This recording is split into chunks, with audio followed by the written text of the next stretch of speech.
Our scripture today is from the Gospel of Mark. We're going to be reading from the 4th chapter, verses 35 through 41. So hear the word of the Lord. On that day, when evening had come, he said to them, "Let us go across to the other side." And leaving the crowd behind, they took him with them in the boat, just as he was. Other boats were with him. A great windstorm arose, and the waves beat into the boat, so that the boat was already being swamped. But he was in the stern, asleep on the cushion. And they woke him up and said to him, "Teacher, do you not care that we are perishing?" He woke up and rebuked the wind and said to the sea, "Peace, be still." Then the wind ceased, and there was a dead calm. He said to them, "Why are you afraid? Have you still no faith?"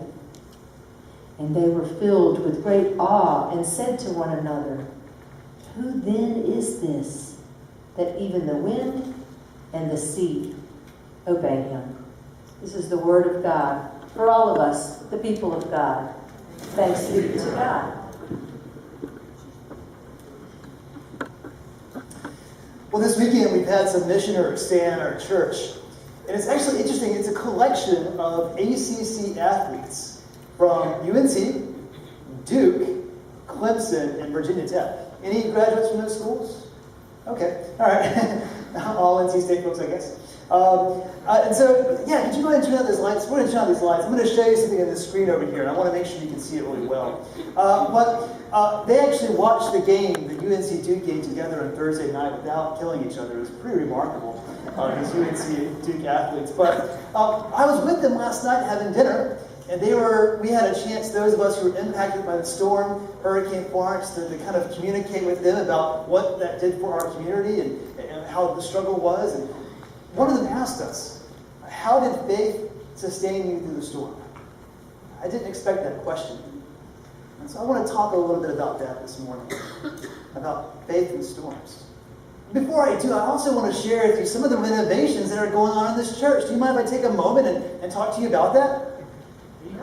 Okay, great. Y'all need to wake up this morning, all right? So anyway, as you can see, we got some paint back here. We got some blue. And here on these side walls here, we're going to have a really tasteful hot pink on these side walls here. And it's going to look great. But this back wall will not have the hot pink, because that would just be tacky.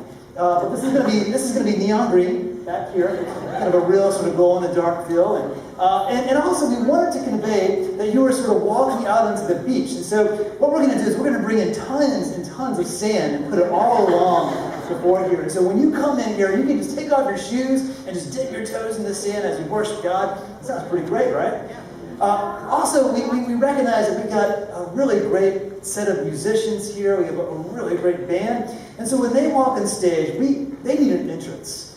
So we bought a fog machine, and so they're going to walk through the fog as they come on the stage here. And we're really going to lead. We're not just changing the way this looks. We're going to change the way we dress. And me and the band, we're all going to wear Hawaiian shirts from here on out. And we're going to lean into that Jimmy Buffett vibe. You know, we're going to close every service with cheeseburger in paradise. And put a sign out in the gathering space that says, you know, no shoes, no problem. Come on in. You know, really kind of. I'm kidding, of course. The kids will love it, though, right? Sand, just building sand castles. Anyway, I was talked out of that, of course. But we formed a subcommittee, and in this committee, we decided that we did, indeed, when you walk in here, we want you to get the sense that you're walking onto the beach. Because the beach, for many of us, is the reason why we moved here. It's a very spiritual place. Many of us go there at least once a week. And also, it's a very biblical kind of image. And so when you come in, you'll notice that the carpet, and we're going to get the carpet pretty soon here, it's going to be kind of a tan, sort of a sand color. It's going to be very bright. Also, the carpet on stage will be kind of a lighter blue. Not Carolina blue, don't worry. But it will be kind of a lighter blue. We're getting new chairs as well. It's the same kind of chairs you're in now, all right? They're just going to be brighter, kind of a bluish color again. But you're going to have to break them in, so you have to flop in them. But it's going to be the same kind of chair, so you have my permission to jump around on them at first to break them in. But anyway, the lighting is going to be really different too. It's going to be bright, really bright here. And so we're going to have these 4 big pennant lights about 3 feet across. And the lighting is going to be even across the way here. There also was this fluorescent light back here. It used to blink behind me. Do you remember that? I called the electrician and I said, hey man, I don't know when you're taking that down, but let me know when you are. And I called him the next day. I said, hey man, I don't know when you're taking this down, but I want to remind you, please call me when you do. And he did. He probably thought it was really weird. And when they took it down, I volunteered to throw it in the dumpster. I got a video of me throwing that in the dumpster. The pastor's revenge.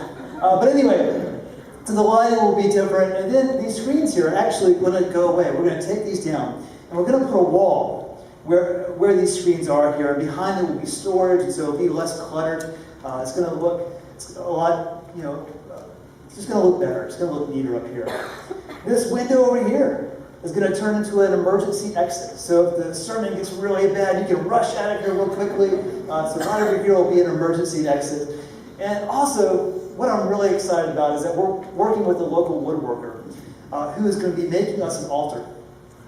And it's going to be beautiful. And that won't be here by Easter. Most everything else will be, but that will be a few months from now.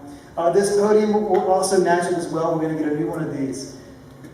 The thing that I am most excited about is this next part. This cross here was given to us by Charles Dusevier. He made it himself, and we're going to take this cross and we're going to put it to the right of this window. We're going to take down that curtain, and we're going to put in a stained glass window.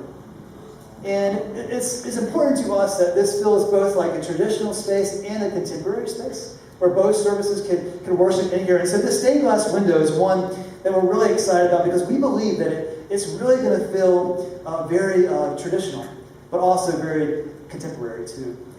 And so in deciding what we wanted this to look like, we determined that, and this is right after Hurricane Florence, we thought, to match the mission of our church, to match our surrounding area, and to match the needs of the congregation, we thought, let's make this stained glass window about Jesus calming the storm.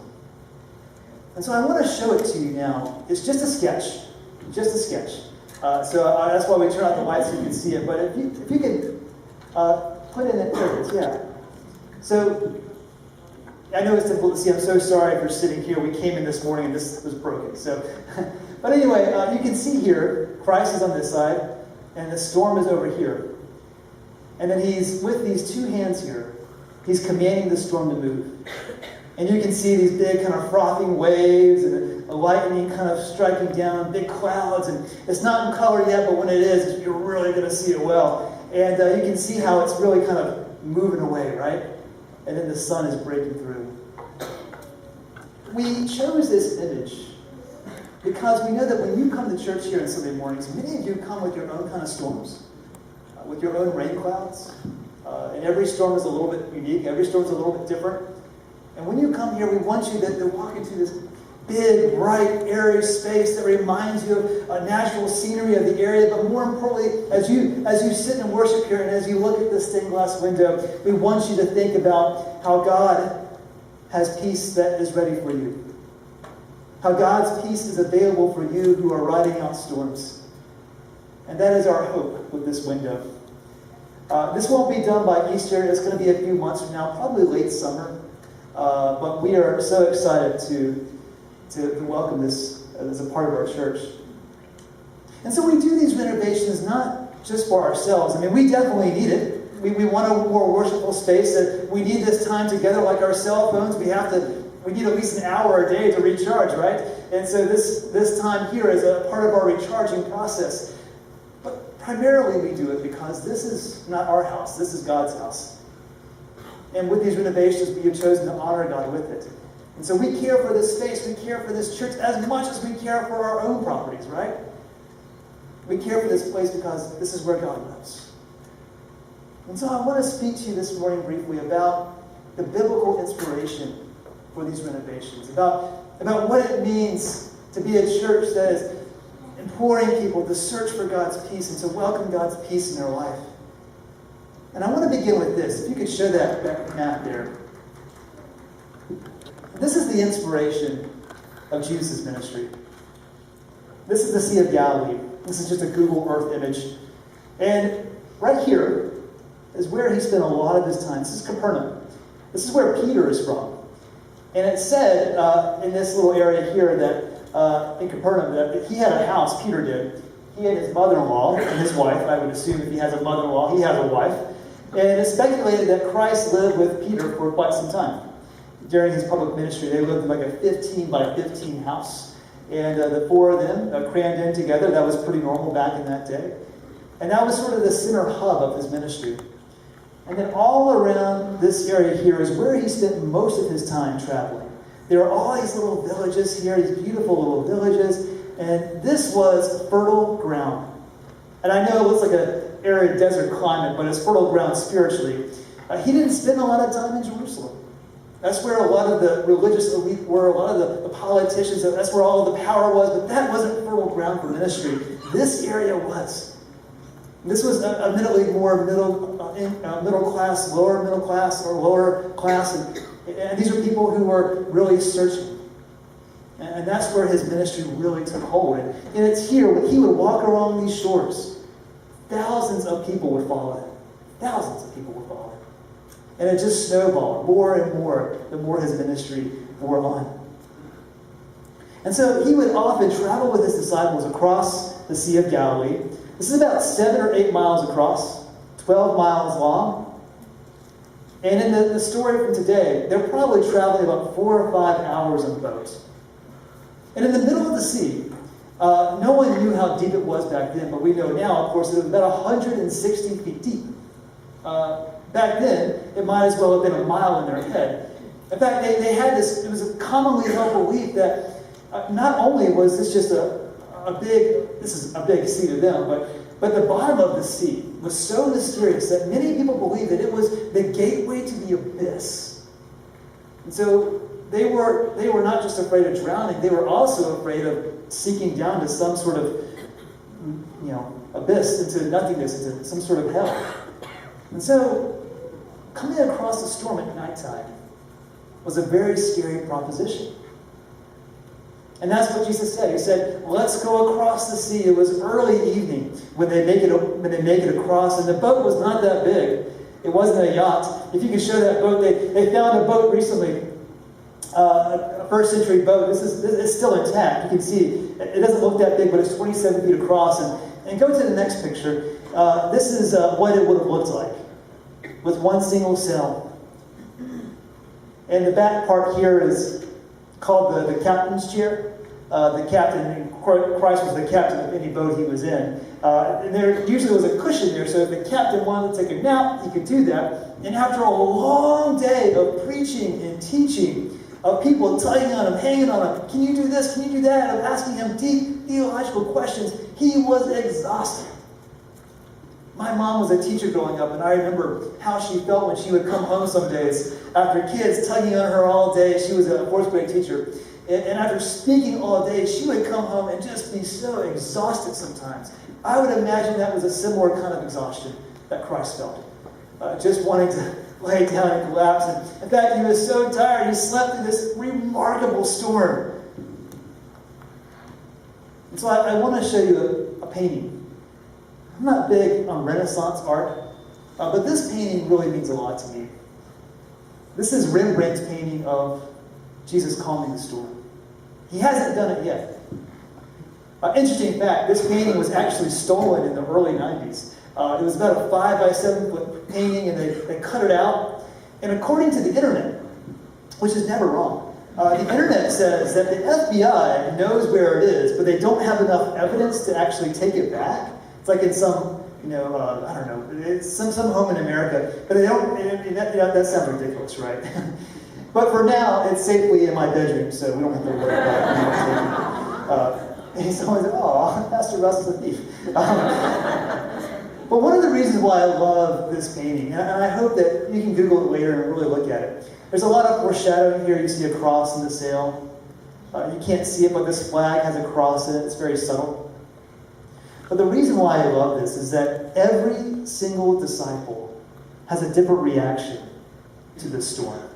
Every single one of them is doing something different in this storm. And I want to just talk to you for a moment about 3 of these separate reactions. If you could go to the next one, please.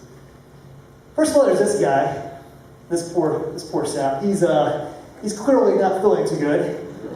Hanging over the side of the boat. He's probably pretty sick there. And many of you probably know what this feels like. If you've ever been on a boat and gotten motion sickness, I'm sure many of you have. I have as well. I took my father one time for Father's Day. We went on a deep-sea fishing tour.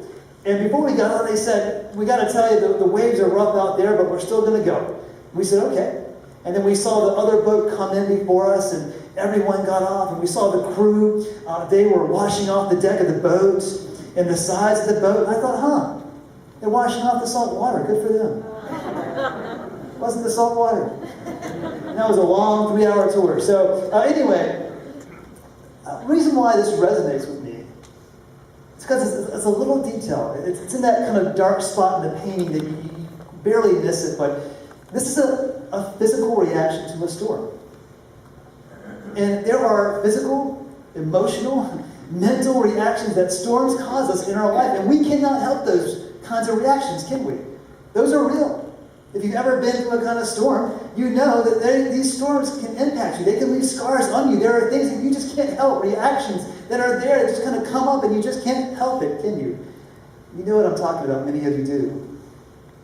And so I think that naming that is really the first step in faith, is to recognize that there are things that storms do to us that impact us long term, and we can't help that. It's just the way of life. The second person I want to show you is this guy, this poor sap.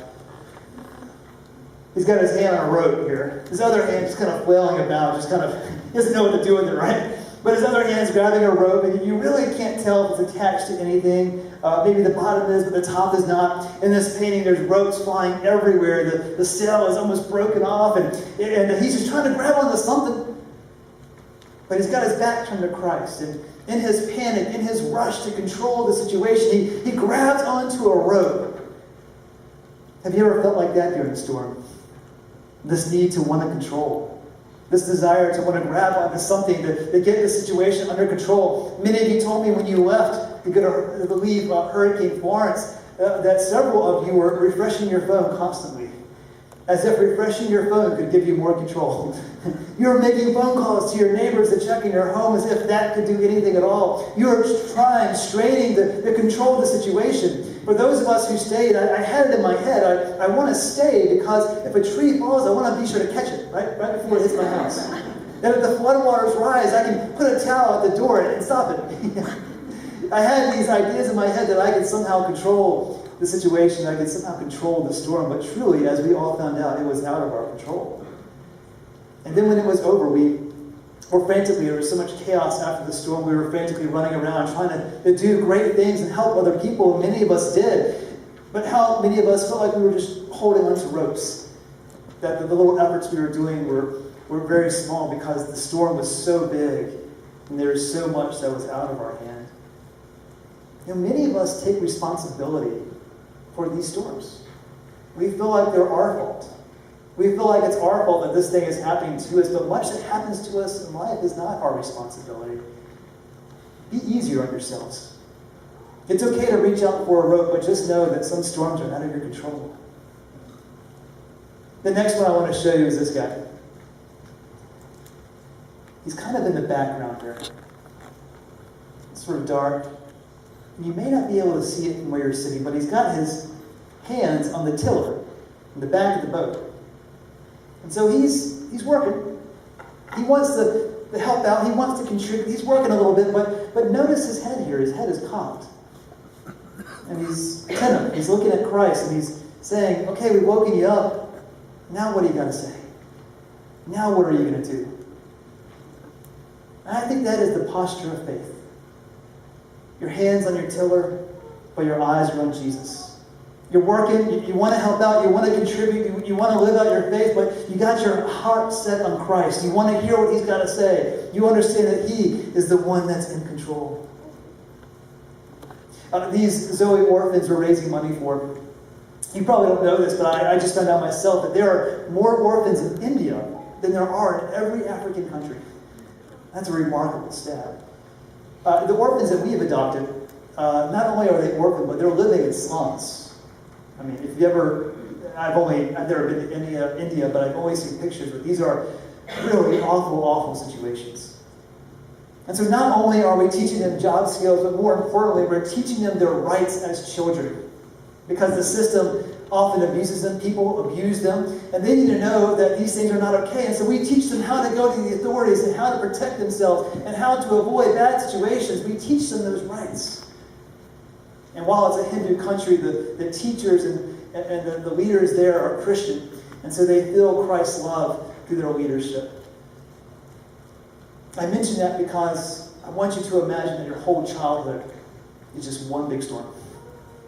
And you've been in so many storms you don't even realize that you're even in a storm at all.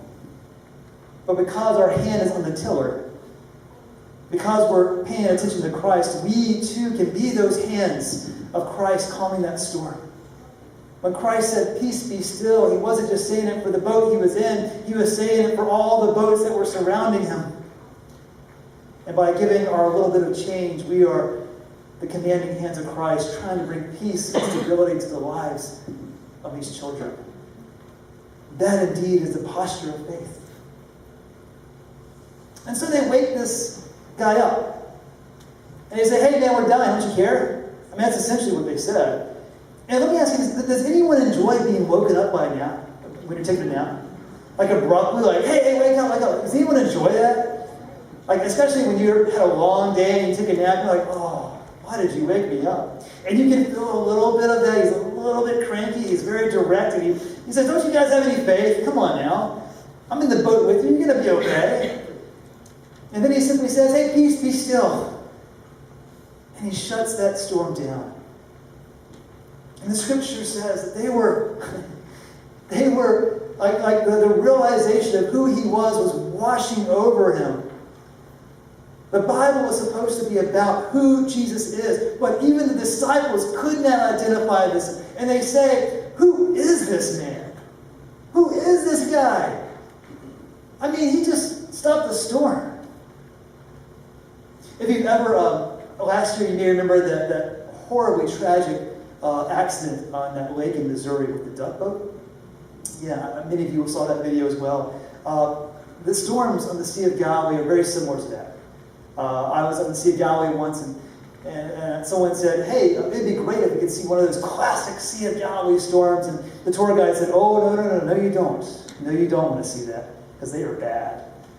And they would have hurricane-force winds at some point, waves 7, 8 feet high. And if you remember that video, it would be, I thought about the Sea of Galilee when I saw that, because that was what that storm would be like, the wave just overcoming you, overcoming you. Imagine Christ being in a storm like that and saying, "Peace, be still." That kind of power would terrify you. And you can hear fear in their voices. But through it all, they left that boat feeling mesmerized by who this man was, but also, I would venture to guess, feeling grateful for what he did. In 2010, there was an earthquake that hit Haiti. Many of us remember this. And several days after the storm, news crews from all around the world were coming to Haiti to document what was going on. And people were interviewing villagers and those who had lost their homes, those who had lost family members. And there was one interviewer, I don't remember where they were from, but they found this man who was under the rubble of his home. He was stuck. And he had been stuck for 2 days. And no one had come to find him. No one had come to lift him out, because everyone's running around trying to help as many people as they can. And this poor guy was found by this news crew. And so the interviewer, instead of helping him, puts a microphone in his face and says, "What are you thinking about right now?" Can you imagine that? My guess is that he wasn't thinking about if he took the trash out. He wasn't thinking about if Duke or UNC was going to get a number 1 seed. And I'm pretty sure he wasn't thinking about what's going to be on TV tonight. You know what he should have said? He should have said, "Hey, why don't you help me get out of this? Why are you interviewing me right now?" But here's what he said instead. He said, and he didn't talk to her, he talked to God. He said, Jesus, Jesus, my life is in your hands. Jesus, Jesus, my life is in your hands. That's what he said. It's a form of surrender.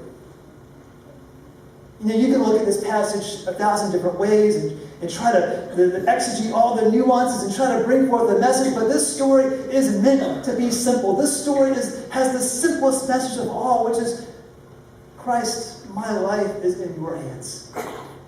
Even though I try to control, in the midst of my sickness, in the midst of grabbing all of these ropes and trying to control all that's going on to me, ultimately, God, my life is in your hands. And that statement is a sign of faith. And I want that to be a prayer for us this morning. I want that to be your prayer as you lead today. You may have calm weather right now in your life. Maybe you don't. But would you say this with me now? Jesus, Jesus, my life is in your hands. Jesus, Jesus, my life is in your hands. It's a form of surrender. It's a statement of faith. Let us pray. Lord, help us to see that there are some storms that are just out of our control. There are things that happen to us we can't help. And while we try to make our way through it as best we can, help us to have the faith to say, Jesus, Jesus, my life is in your hands. And so with one hand on the tiller and all eyes on you, we look to you, O Lord, for your help. We look to you, O Lord, for deliverance, for rescue.